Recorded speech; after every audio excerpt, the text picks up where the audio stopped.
Star boys ಇದ್ದು ಇವರು DJ ಟುಲು ಸಿನಿಮಾದಿಂದ ತುಂಬಾ ಕಡೆ ರೀಚ್ ಆದ್ರು. ಹಾಗೆ ಅವರದ್ದೇ ಆದ ಮ್ಯಾನರಿಸಮ್ಸ್ ನ ಮೇಂಟೈನ್ ಮಾಡಿದ್ರು.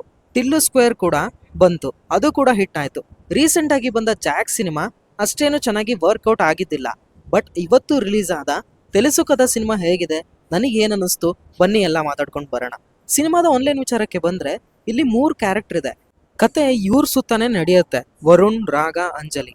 ವರುಣ್ ಅಂಜಲಿ ಮದುವೆ ಆಗ್ತಾರೆ. ಆದ್ರೆ ವರುಣ್ ಎಕ್ಸ್ ಗರ್ಲ್ ಫ್ರೆಂಡ್ ರಾಗ ಇವ್ರ ಲೈಫ್ಗೆ ಎಂಟ್ರಿ ಆಗ್ತಾರೆ. ಯಾಕೆ, ರಾಗ ಬಂದ್ಮೇಲೆ ಏನೇನೆಲ್ಲ ಆಗತ್ತೆ ಅಂತ ತಿಳ್ಕೊಳಕ್ಕೆ ನೀವು ಸಿನಿಮಾನ ನೋಡ್ಲೇಬೇಕು. ಸಿನಿಮಾದಲ್ಲಿ ನನಗೆ ಇಷ್ಟ ಆಗಿದ್ದು ಕ್ಯಾರೆಕ್ಟರ್ಸ್ ನ ಬರ್ದಿರೋ ರೀತಿ. ಈ 3 ಕ್ಯಾರೆಕ್ಟರ್ಗೂ ಏನೇನ್ ನಡೀತಿದೆ, ಏನಾಗತ್ತೆ ಹೀಗಾದ್ರೆ ಅನ್ನೋ ಕ್ಲಾರಿಟಿ ಇರಲ್ಲ. ಅಂಡ್ ಅದು ಯಾಕೆ ಹಂಗ ಅನ್ಸುತ್ತೆ ಅಂದ್ರೆ, ನಾವು ನೋಡಿರೋ ಸಿನಿಮಾಗಳಲ್ಲಿ ಒಂದ್ ಹುಡುಗ ಇಬ್ರು ಹುಡುಗಿ ಜೊತೆ ಸಿಕ್ಕಾಕೊಂಡ್ರೆ ಏನೆಲ್ಲ ಆಗುತ್ತೋ ಇಲ್ಲೂ ಅದೇ ಆಗತ್ತೆ ಅಂತ ಅನ್ಕೋತೀವಿ. ಆದ್ರೆ ಇಲ್ಲಿ ಏನ್ ಸ್ಪೆಷಲ್ ಅಂದ್ರೆ, ಡೈರೆಕ್ಟರ್ ಕ್ರಿಯೇಟ್ ಮಾಡಿರೋ ಸಿಚುವೇಶನ್ಸ್ ಯಾರ್ದು ತಪ್ಪಿರಲ್ಲ ಅನ್ನೋದ್ಕಿಂತ ಆ ತಪ್ಪನ್ನ ಅವರು ರಿಯಲೈಸ್ ಮಾಡ್ಕೊಂಡಿರ್ತಾರೆ. ಆಗ ಕಾನ್ಫ್ಲಿಕ್ಟ್ ಬರುತ್ತೆ. ಹೇಗೆ ಸಾಲ್ವ್ ಮಾಡ್ತಾರೆ ಅನ್ನೋ ಕ್ವಶನ್ ಮಾರ್ಕ್ ಮೇಲೆನೆ ಸಿನಿಮಾ ನಡೆಯುತ್ತೆ. ಇನ್ಫ್ಯಾಕ್ಟ್ ಫಸ್ಟ್ ಹಾಫ್ ಡೀಸೆಂಟ್ ಆಗಿ ಮುಗಿದು ಹೋಗುತ್ತೆ. ಸೆಕೆಂಡ್ ಹಾಫ್ಗೆ ಎಂಟ್ರಿ ಆದ್ಮೇಲೆ ಒಂದು ಕಾನ್ಫ್ಲಿಕ್ಟ್ ತರ್ತಾರೆ. ಅಂಡ್ ಅದನ್ನ ರಿಸಾಲ್ವ್ ಮಾಡೋಕೆ ಯೂಶುವಲ್ ರೂಟ್ ತಗೊಂಡಿಲ್ಲ. ಆಗ ಮೂವಿಲಿ ಇರೋ ಕ್ಯಾರೆಕ್ಟರು ಬೇರೆ ತರ ರಿಯಾಕ್ಟ್ ಮಾಡೋದಕ್ಕೆ ಸ್ಟಾರ್ಟ್ ಮಾಡುತ್ತೆ.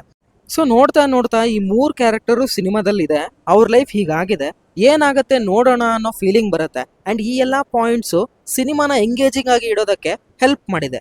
ಸಿದ್ದು ಅವರ ಕ್ಯಾರೆಕ್ಟರು ಸ್ವಲ್ಪ ಅನ್ಯೂಶುವಲ್ ಅಂತ ಅನ್ಸುತ್ತೆ. ಅದಕ್ಕೆ ರೀಸನ್ ಇದ್ರೂ ಕೂಡ ಅಡ್ಜಸ್ಟ್ ಆಗೋಕೆ ಸ್ವಲ್ಪ ಟೈಮ್ ಬೇಕಾಗುತ್ತೆ. ಯೂಶುವಲ್ ಸಿದ್ದು ಅವರನ್ನೇ ನೋಡಿದ ಹಾಗೆ ಆಗತ್ತೆ.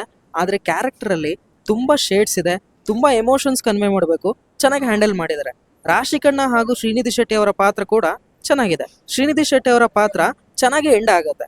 ಹಾಗೆ ಸೆಕೆಂಡ್ ಹಾಫ್ ಅಲ್ಲಿ ಅಜ್ಜಿ ಕ್ಯಾರೆಕ್ಟರ್ ಎಂಟ್ರಿ ಆಗುತ್ತೆ. ಆಗ ಸ್ವಲ್ಪ ನಗು ಕೂಡ ತರಿಸುತ್ತೆ.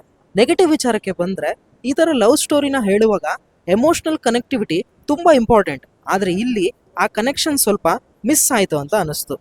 ಹಾಗೆ ಹಾಡುಗಳು ಕೆಲವೊಂದು ಟೈಮಲ್ಲಿ ಅನ್ನೆಸೆಸರಿ ಅಂತ ಅನಿಸ್ತು. ಸಿದ್ದು ಅವರು ಬರೋದು ಹೋಗೋದ್ನೆಲ್ಲ ಬ್ಯಾಕ್ ಗ್ರೌಂಡ್ ಮ್ಯೂಸಿಕ್ ಇಂದ ಎಲಿವೇಟ್ ಮಾಡಿದ್ದು ಈ ಕತೆಗೆ ವರ್ಕೌಟ್ ಆಗ್ಲಿಲ್ವೇನೋ ಅಂತ ಅನಿಸ್ತು. ಸಿಂಪಲ್ ಆಗಿ ಹೇಳೋದಾದ್ರೆ ಇದೊಂದು ಅಬವ್ ಅವರೇಜ್ ಸಿನಿಮಾ ಅಂತ ಹೇಳ್ಬೋದು. ಅಲ್ಲಲ್ಲಿ ಇವರು ಇರೋದ್ರಿಂದ ಸ್ವಲ್ಪ ನಗು ಕೂಡ ಬರುತ್ತೆ. Most of the time engaging ಆಗೇ ಇರುತ್ತೆ. ಸೊ ಇದಾಗಿದೆ ತೆಲುಸುಕದ ಸಿನಿಮಾದ ರಿವ್ಯೂ. ವಿಡಿಯೋಗೆ ಲೈಕ್ ಮಾಡಿ, ರೀಚ್ ಆಗೋದಕ್ಕೆ ತುಂಬಾನೇ ಹೆಲ್ಪ್ ಆಗುತ್ತೆ. ಮತ್ತೆ ಯೂನಿಕ್ ಕಾಂಟೆಂಟ್ ಜೊತೆ ಸಿಗ್ತೀವಿ.